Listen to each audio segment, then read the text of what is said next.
श्रावण महिमा, कथा, आस्था और भारतीय परंपराओं का अद्भुत संगम।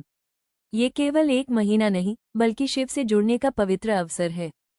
सावन, जिसे श्रावण भी कहा जाता है, हिंदू पंचांग का 5वां महीना है और इसे ईश्वर से साक्षात्कार, भक्ति और आत्मिक शुद्धता का प्रतीक माना जाता है। यह महीना जुलाई से अगस्त के बीच आता है और विशेष रूप से भगवान शिव को समर्पित होता है। सावन का महत्व प्राचीन हिंदू ग्रंथों और पौराणिक कथाओं में गहराई से समाहित है। इसका सबसे प्रसिद्ध और दिव्य प्रसंग समुद्र मंथन से जुड़ा हुआ है।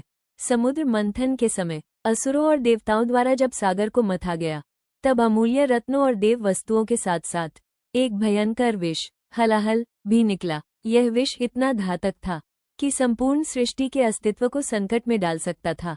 तब भगवान शिव ने समस्त ब्रह्मांड की रक्षा के लिए उस विष को पी लिया, परंतु विष की तीव्रता इतनी थी कि यदि वो उनके शरीर में उतर जाता तो उनका विनाश निश्चित था।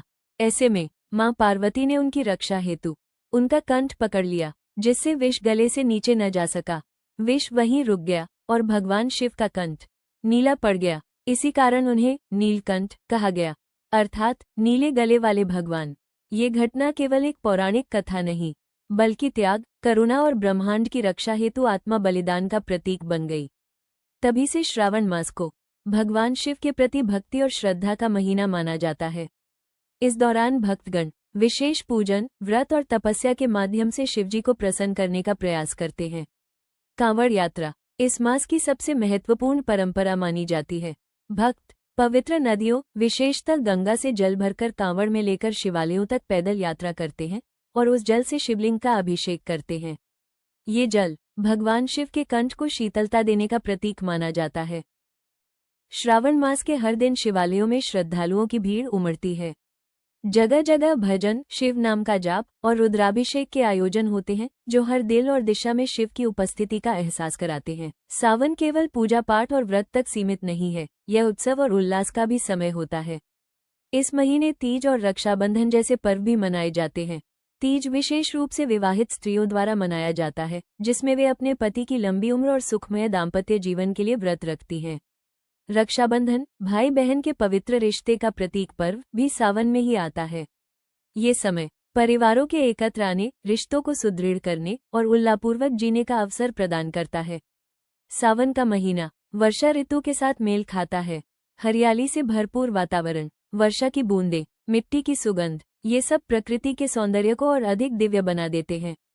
प्रकृति के सौंदर्य को हिंदू धर्म में आत्मिक उन्नयन से जोड़ा गया है। इस मास में मनुष्य का मन एक विशेष शांति और ध्यान की स्थिति में प्रवेश करता है। ये समय है शुद्धिकरण का, तन का, मन का और आत्मा का। लोग उपवास करते हैं, संयम बरतते हैं और धार्मिक ग्रंथों का अध्ययन कर आत्मनिरीक्षण करते हैं।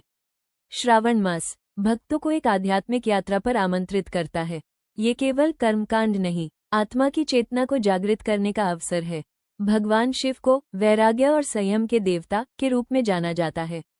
इस महीने की पूजा से केवल मनोकामनाएं पूरी नहीं होती, बल्कि भक्त के भीतर की नकारात्मक ऊर्जा समाप्त होती है और सकारात्मकता का संचार होता है।